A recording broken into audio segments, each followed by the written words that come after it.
उन्होंने एक यात्रा निकाली, वो यात्रा चली, बिहार में आई। वहाँ के उस समय के मुख्यमंत्री लालू यादव ने उनको गिरफ्तार कर लिया।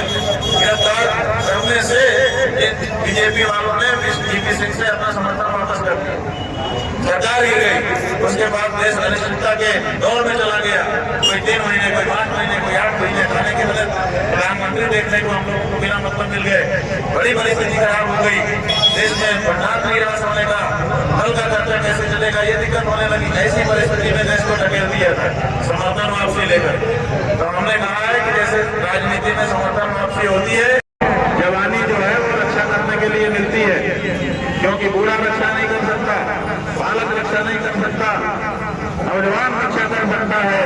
इसलिए गौ माता की रक्षा के लिए अपनी जवानी का सदुपयोग करो। तो उसने कहा कि बिल्कुल सही है, हम करेंगे और उनको भी प्रेरित करेंगे। अब हम नौजवानों को निकल पड़ना है, हमारी माता की बोटी बोटी करके बेचने वालों को पीछे करना है धक्का मार करके, और सही लोगों को सामने लाना है। ऐसी क्या बात गुरु जी, बाइट हो जाए। वो मौका हमको नहीं मिला तो हमारी टेक है, जब तक ससम्मान स्नान का मौका हमको तुम्हारी तरफ से कृपा करके नहीं मिलता है, तब तक अब हम शिविर में प्रवेश नहीं करेंगे। निकले थे स्नान करने के लिए, तो स्नान करके ही प्रवेश करेंगे। तो इसीलिए वहाँ रह रहे हैं, रात में भी रहते, और कोई बात नहीं, रात में भी यही रहते हैं। इसकी आवाज दबाने के लिए ये नोटिस रात को 12 बजे भेजा जाता है, 24 घंटे में उससे जवाब मांगा जाता है।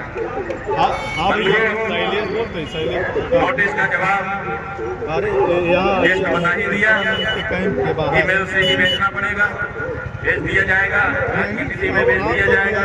रात को 12 बजे से 24 घंटा के पहले ही उनको जवाब भेज दिया जाएगा। और साथ ही जैसा कि अभी आपने पूछा भी और पीएन मिश्र जी ने आपको बताया भी, एक नोटिस हम लोग भी उनको भेज रहे हैं कि सुप्रीम कोर्ट का नाम इस तरह से गलत ढंग से गलत प्रस्तुतियां करके पूरा मामला ना दिखा करके, थोड़ा दिखा करके, बातों की बात करके आप सुप्रीम कोर्ट के नाम को क्यों बदनाम करते हैं। ठीक है। इसका भी जवाब उनको 24 घंटे में हम मांगेंगे। 24 घंटे में उनका भी जवाब हमें मिलना चाहते हैं। हम अगर हमारे पास समय रहता है, किसी को निराश नहीं करते हैं, कोई मिलना चाहे, बात करना चाहे, जो भी हो, तो हमने कहा बात करा दो, उसने तुरंत बात करा दिया। आप लोग खड़े थे, हमने बात कर लिया। उन्होंने कहा कि वो आपके साथ अन्याय हुआ, हमने कहा हाँ वो तो ठीक है। फिर उन्होंने कहा कि आप तो विरोध कर रहे हैं, हमने भाई आपकी राजनीति में मुफीद लगता होगा तो आप विरोध कर रहे हो। जब आपको लगता है कि ये वाला मुद्दा हमारी राजनीति को सपोर्ट करेगा तो आप करते हो, इसके अलावा हर समय ना करते हो। हमने आपको समय आए थे, हमने आपसे कहा था कि गौ माता की रक्षा के लिए आगे आइए। आपने कहा हम तो सत्ता में नहीं है। हमने कहा सत्ता में नहीं हो, पार्टी में तो प्रस्ताव पारित करो कि पार्टी समाजवादी पार्टी घोषणा करती है कि अगर जहाँ जहाँ भी सत्ता में आएगी गौ माता को उतने क्षेत्र की माता घोषित करेगी और उनकी हत्या को बहुत बड़ा अपराध घोषित करेगी। तो बोले हाँ हाँ, हम अकेले तो नहीं कर सकते, अपनी पार्टी में जाके बात करेंगे। तो हमने याद दिलाया, आपने कहा था 1 वर्ष बीत गया, गौ माता की रक्षा के लिए तो आप खड़े नहीं हो, तो जहाँ आपको खेत लग रहा है आप कर रहे हो, अपना करो, ठीक है। आपने फोन किया, धन्यवाद। तो उन्होंने कहा नहीं नहीं, माता प्रसाद पांडे जी आपके पास आएंगे, वो बात करेंगे, हम लोग रक्षा चाहते हैं।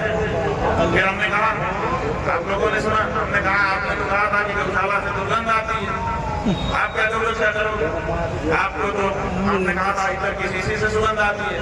बोले नहीं नहीं, हमने ये नहीं कहा था, वो बीजेपी वालों ने उसको तोड़ मरोड़ करके चला दिया। हमने कहा इसका मतलब बीजेपी का जो प्रचार तंत्र है वो आपसे ज्यादा तगड़ा है, ये आपकी बात को पीछे करके वो कर देता है। तो जो बात हुई सबके सामने हुई, हमारी कोई बात छुपी नहीं है, क्रिस्टल क्लियर। हमारा एक ही लक्ष्य है, जारी होगा। अच्छा, ये भूमि जो है बद्रिकाश्रम सेवा शिविर के नाम से आवंटित है।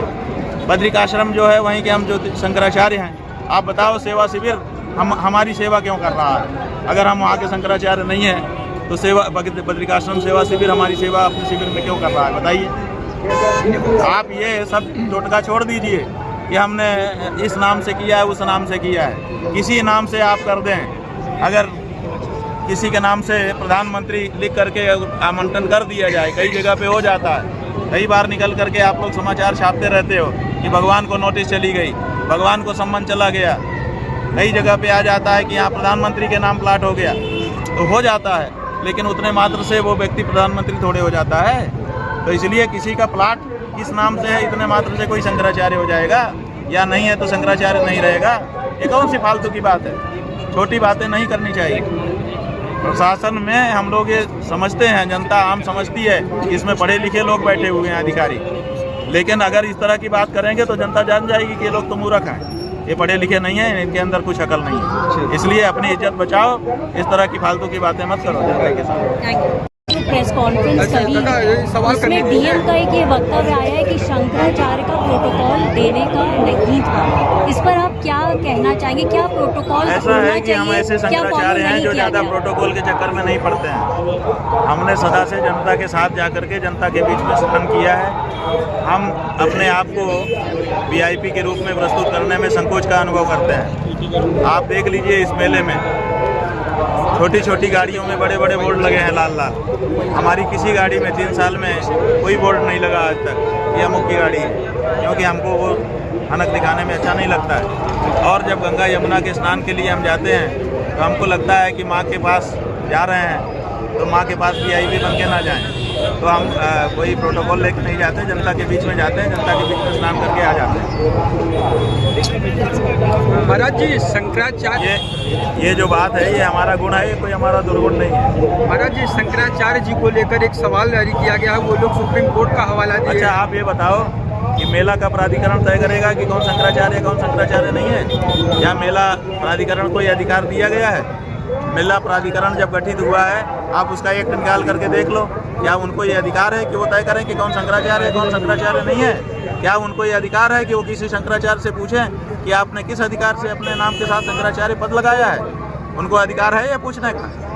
उन्होंने बियॉन्ड ज्यूरिसडिक्शन अनधिकार चेष्टा की है, अपने अधिकार से अतिक्रमण करके ये प्रश्न पूछ रहे हैं। उनको ये प्रश्न पूछने का अधिकार नहीं है, एक बात।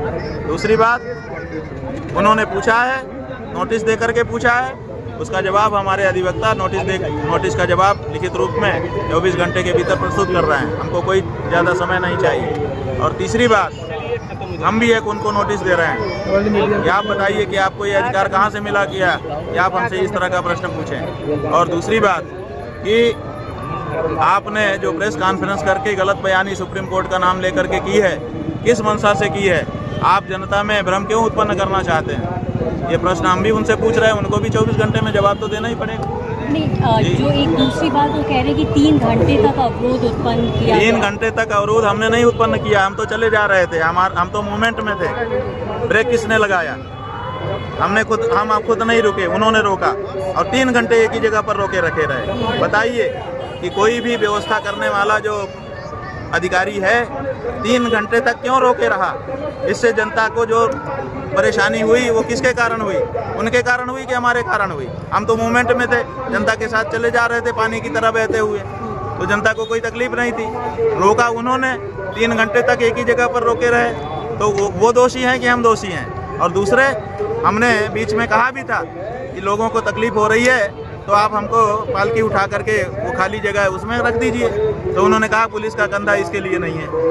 तो बताइए दोष किसका है? दोष उनका है कि हमारा है? महाराज जी, अब दिल्ली अपना दोष हमारे मत्थे क्यों मर रहे हैं वो लोग? अब उनको जवाबदेह होना चाहिए, अपने दोष को स्वीकार करने की उनके अंदर शक्ति सामर्थ्य होनी चाहिए। गलती किसी से भी हो जाती है, हो गई है तो उसको स्वीकार करो, और लीपापोती नहीं चलेगी, लीपापोती से आप बचोगे भी नहीं। जितना लीपापोती का प्रयास करोगे बसते चले जाओ। एक दूसरी चीज़ मैं ये पूछना चाह रही हूँ कि जैसे कल जो प्रेस नोट आपके तरफ से आया था, उसमें 2 जो प्रमुख मांगे थी FIR फाइल करी जाए, मुख्यमंत्री से माफ़ी की भी बात करी गई थी। क्या अभी भी आप हमारी कोई प्रेस विज्ञप्ति जारी नहीं हुई? पहली बात, प्रेस नोट जैसा एक आया था, वो हमने कोई प्रेस विज्ञप्ति कल जारी नहीं किया था, केवल संवाद किया था आपसे। दूसरी बात, हमारी कोई मांग नहीं है कि अमुक आए FIR की कोई हमारी मांग नहीं है। हम तो कर रहे हैं जो हमको करना है। हमने कल भी स्पष्ट किया था, आज भी प्रेस कॉन्फ्रेंस में स्पष्ट किया है कि हमारी कोई मांग नहीं है, हम अनशन पर नहीं है, धरने पर नहीं है। हम गौ माता की रक्षा के लिए जो हमारी प्रेरणा यात्रा इस समय चल रही है उसमें संलग्न है, और हमारी टेक जरूर है, वो टेक गंगा यमुना से है कि जब हम अपने शिविर से बड़ी श्रद्धा के साथ, प्रेम के साथ तुम्हारी गोद में आकर के डुबकी लगाने के लिए निकले थे, तो हे माँ तुमने क्यों नहीं ये मौका हमको उसी दिन दे दिया? तो अब हम कभी अपने शिविर में प्रवेश करेंगे जब तुम हमको ससम्मान स्नान का मौका फिर से दोगी। ये उनके साथ हमारी टेक है। और इसीलिए हम फुटपाथ पर बैठे हुए हैं, शिविर में नहीं जा रहे हैं और आगे भी जब तक ये मौका नहीं होगा नहीं जाएंगे। लेकिन ये गंगा जमुना से हमारी टेक है, इसका प्रशासन से शासन से कोई लेना देना नहीं है। इसको आप किसी भी तरीके से पॉलिटिकल टारगेटिंग के रूप में देखते हैं स्वामी? बिल्कुल, ये लक्षित हिंसा है, ये माने टारगेट किया जा रहा है। क्यों टारगेट किया जा रहा है? अभी देखिए एक वक्तव्य आया है, उसमें कहा जा रहा है कि इतने सारे लाखों करोड़ों लोगों ने नहा लिया, किसी को समस्या नहीं है, इन्हीं को समस्या है। कहा गया कि नहीं कहा गया? सवाल ये है कि किसी को समस्या नहीं, हम ही को क्यों आपने समस्या में डाला? सब जा रहे थे नहाने, सब नहा के आ रहे थे, हम भी नहा जाते, नहा के आ जाते। आपने हम ही को क्यों? आपने लक्षित रूप से हमको टारगेट किया। क्यों टारगेट किया? क्योंकि बाकी लोग गौ माता की रक्षा के लिए मुखर होकर के आवाज़ नहीं उठा रहे हैं, हम उठा रहे हैं। और केंद्र की भाजपा सरकार 12 साल के बाद भी, प्रदेशों की भाजपा सरकारें कई साल के बाद भी गौ माता की रक्षा का कानून बनाने के लिए तैयार नहीं है। इसीलिए हमको टारगेट करके अपमानित किया जा रहा है, ये लक्षित हिंसा है। पौने अमावस्या के दिन शंकराचार्य जी का स्नान न करना धार्मिक परिप्रेक्ष्य से यह कितना बड़ा बात यह है कि शंकराचार्य जी जब स्नान करते हैं तब माना जाता है कि सब सनातन धर्मियों ने स्नान कर लिया। अब शंकराचार्य ने नहीं किया तो इसका मतलब है कि कहीं ना कहीं कोई कमी रह गई है। अब ये तो एक धार्मिक मामला है। तमाम श्रद्धालुओं से आप क्या कहना चाहते हैं? हम उनसे यही कहना चाहते हैं कि आप अपने धर्म के मर्म को पहचानिए। धार्मिक मामलों में क्या क्या अन्याय आपके साथ हो रहा है उसकी तरफ जरा नज़र डालिए। जो लोग आप बताइए, हमें आपको केवल एक प्रश्न पूछना चाहते हैं कि मुगलों के समय में क्या होता था? गाय काटी जाती थी कि नहीं? इसीलिए याद करते ना कि मुगल आए थे, गाय काटते थे। मुगल के समय में मंदिर तोड़े जाते थे कि नहीं तोड़े जाते थे? मुगल के समय में साधु संतों का अपमान होता था कि नहीं होता था? मुगलों के समय में बहन बेटियों की इज्जत के साथ खिलवाड़ होता था कि नहीं होता था? और ये सब चीज़ें अब आज हो रही हैं कि नहीं हो रही हैं? तो जब हो ही रही हैं तो कहाँ हिंदू राज हुआ? फिर तो ये मुगल राज ही है, बस इसका नाम हिंदू कर दिया गया है। काम तो अभी भी मुगल का ही चल रहा है, काम तो अभी भी अंग्रेज का ही चल रहा है। अभी काम कहाँ हिंदू हुआ? केवल नाम हिंदू हो गया है। नाम से हिंदू होने से नहीं होगा, काम हिंदू होना चाहिए। जब देश में गौ माता की रक्षा हो जाए, जब यहाँ के हर एक मंदिर का शिखर और उसके ऊपर लगा ध्वज सुरक्षित हो जाए, जब यहाँ के साधु संतों को वो सम्मान प्राप्त हो कि वो जनता को धर्म की शिक्षा दे सके निर्बाध रूप से, तब समझो कि हिंदू राज आया। तो अभी आपको समझना पड़ेगा कि आप बहुत बड़े भ्रम में हैं। जो कसाई है वो भाई का चोला धारण करके आपके बीच में आ गया है। महाराज जी, आपने तमाम साधु संतों का आह्वान किया है, दिल्ली में वो पहुंचेंगे, क्या मुद्दा होगा? 10-11 मार्च को दिल्ली में हम सब इकट्ठा हो रहे हैं और गौ माता की रक्षा के लिए वहीं से अलग जगाएंगे, आवाज़ लगाएंगे, तगड़ी आवाज़ लगाएंगे। क्योंकि बहुत दिन हो गया, 78 साल हो गए।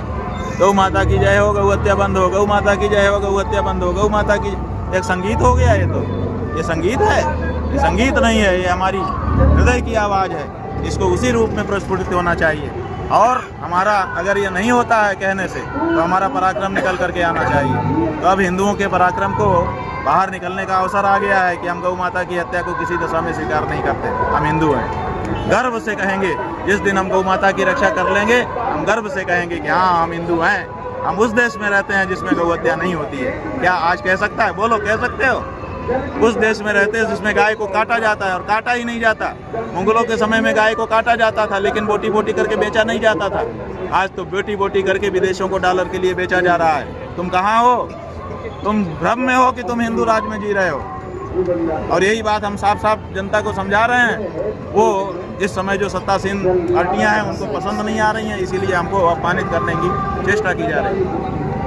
एक आखिरी सवाल ये था स्वामी जी, जो नोटिस में कहा गया है कि ये जगह का आवंटन संस्था को किया गया, बात यह है कि जमीन का आवंटन किसी नाम से हो जाए। जो यहाँ पर शंकराचार्य के नाम से जमीन आवंटन करा लेगा वो शंकराचार्य हो जाएगा। हमको बताओ, माघ मेला प्राधिकरण, हम कहते हैं माघ मेला प्राधिकरण को छोड़ो। मारपीट भाषा के अलावा, अमर्यादित भाषा के अलावा आप लोग का इस केस में अगर आप न्यायिक तरफ बढ़ते हैं तो क्या केस बनेगा? इन्होंने एक धर्म के शीर्ष गुरु का अपमान करके उस सारे संप्रदाय की यानी सनातन धर्मियों को आहत किया है, उनकी आत्मा को आहत किया है। और ये कहा जाता है कि अगर मंदिर में तीर्थ स्थान पर किसी का जो है वो किसी को धार्मिक भावना को ठेस पहुंचाने का प्रयास किया जाए तो वो जो है और कड़ी सजा का भागी होता है। तो ये जो शंकराचार्य जी होते हैं ये स्वयं में ही जो है वो जीवित भगवान हैं। बद्रीनाथ की ये चल मूर्ति माने जाते हैं, पुरी के शंकराचार्य जगन्नाथ जी की चल मूर्ति माने जाते हैं, द्वारका के जो है वो भगवान कृष्ण की चल मूर्ति माने जाते हैं, द्वारकाधीश की। श्रृंगेरी के शंकराचार्य जी जो है वो रामेश्वरम भगवान के चल मूर्ति माने जाते हैं। तो स्वयं विग्रह का उन्होंने देव विग्रह का अपमान किया है, उसके लिए उनके ऊपर गंभीर धाराएं लगाई जाएंगी। धार्मिक भावना को आहत करने, भड़काने, धार्मिक विग्रह को अपवित्र करने, ये सबका उनको झेलना पड़ेगा। भारत की कानून प्रक्रिया लंबी है, 10 साल हो 20 साल हो, जितना भी समय हो। ऐसे ही पुलिस अधिकारियों ने एक्शन करके एक जो है वो संभवतः भरतपुर के राजा को मार दिया था, गोली मार दिया था डीएसपी ने। बाद में जो है 30 साल बाद उन सभी अधिकारियों की सजा हुई है। तो 30 साल लग जाए, 20 साल लग जाए, अधिकारी आते जाते रहते हैं, सरकारें आती जाती रहती हैं, लेकिन ये शंकराचार्य की परंपरा 2500 वर्ष से चल रही है। इस परंपरा को ये रहेगी, एक शंकराचार्य के बाद दूसरे रहेंगे, एक्शन इनके ऊपर जरूर। प्रयागराज का तेजी से बढ़ता अखबार, सनसनीखेज घटनाओं का आईना, कशिश मीडिया हिंदी दैनिक समाचार पत्र, वर्षों से लाखों पाठकों का विश्वास, योग्य और प्रोफेशनल पत्रकारों के साथ सामाजिक उत्थान के लिए कार्यरत, सफलता पूर्वक प्रकाशन के 17 वर्षों से आपके बीच प्रयागराज से प्रकाशित हिंदी दैनिक समाचार।